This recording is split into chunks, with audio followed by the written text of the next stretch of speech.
Assalamu alaikum. Hello everyone. Welcome back to my another video. In this video, how to deselect a mask in Photoshop. Okay.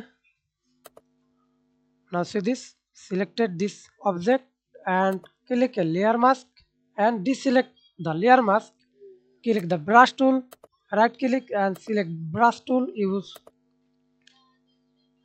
hardness or not hardness. I use for this hardness. Press enter and see this plate black and white. Use white for this. Follow this cells or use edit background and click black. Deselect this